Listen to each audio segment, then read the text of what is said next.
বন্ধুরা, এইমাত্র পাওয়া সবচাইতে বড় খবর, চলুন ভিডিও স্ক্রিন থেকে দেখে আসি। নানান জায়গা থেকে কিন্তু বিএনপি নেতাকর্মীদের বিরুদ্ধে প্রচুর কমপ্লেন আসছে। আমার কাছেই সকাল বিকাল কমপ্লেন আসছে। বিএনপি নেতাকর্মীদেরকে মাঠ পর্যায়ে কন্ট্রোল করা যাচ্ছে না। চাঁদাবাজির সঙ্গে যুক্ত, জমি দখলের সঙ্গে যুক্ত, টেন্ডারবাজির সঙ্গে যুক্ত।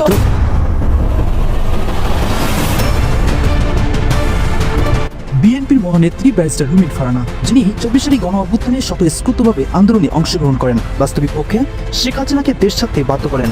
তবে অন্তঃপর সেই শেখ হাসিনাকেই অনেকবার প্রশংসা করেছেন এই বিএনপির নেত্রী। নির্বাচনে আসবার একটা কথা ভুলে গেলে চলবে না, আওয়ামী লীগ কিন্তু দুটো দল, বিএনপি এবং আওয়ামী লীগ, তাদের ফিক্সড কিছু ভোট আছে।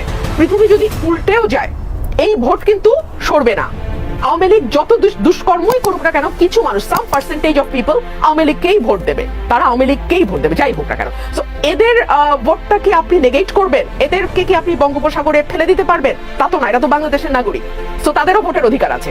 সেই দিক বিবেচনা করলে সকল মতের, সকল পথের এবং যারা বাংলাদেশের রাজনৈতিক দল হিসেবে যারা নিবন্ধিত আছে, তাদের প্রত্যেকেরই আসলে নির্বাচন করবার অধিকার আছে। তবে হঠাৎ গণমাধ্যমে নিজ দলের নেতাকর্মীদের উদ্দেশ্য করে লুটপাট সহ খুন, জমি দখল, নানাবিধ কুকীর্তি অর্থাৎ অপকর্মের কথা স্বীকার করেন অকপটে। নোটা হচ্ছে, যত দিন যাবে নানান জায়গা থেকে কিন্তু বিএনপি নেতাকর্মীদের বিরুদ্ধে প্রচুর কমপ্লেন আসছে। আমার কাছেই সকাল বিকাল কমপ্লেন আসছে। বিএনপি নেতাকর্মীদেরকে মাঠ পর্যায়ে কন্ট্রোল করা যাচ্ছে না। চাঁদাবাজির সঙ্গে যুক্ত, জমি দখলের সঙ্গে যুক্ত, টেন্ডারবাজির সঙ্গে যুক্ত।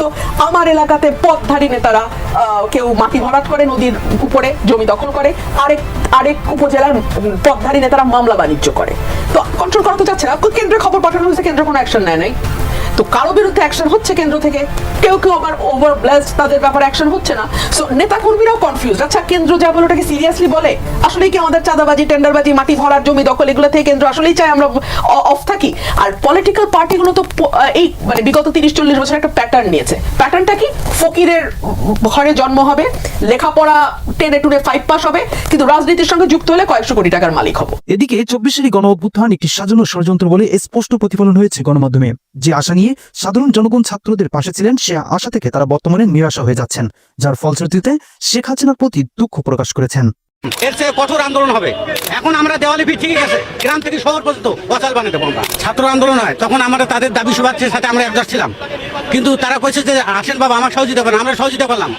এখন আমরা রাস্তাঘাটে চলতেছি, তারা দেখতেছি এখন উল্টাপাল্টা করতেছে এবং বিভিন্ন রাজনীতির সাথে তারা জড়িত হয়ে গেছে।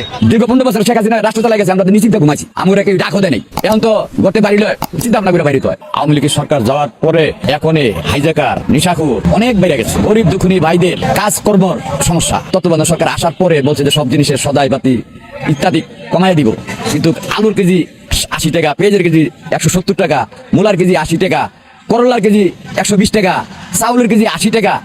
গরিব দুঃখী ভাইরা যারা আছে তারা কিভাবে চলে? রাস্তাঘাটে বাইরে যানজটের লেগে গাড়ি ঘোড়া চালাইতে পারে না, রিক্সা চালাইতে। প্রিয় দর্শক, ব্যারিস্টার রুমিন ফারহানার এই একই সময়ে ভিন্ন দলীয় বক্তব্য এবং 5ই আগস্টের এই গণ অভ্যুত্থান দেশের উন্নয়ন কার্যক্রমে কতটুকু সফলতা বয়ে আনতে পারবে, অবশ্যই কমেন্ট।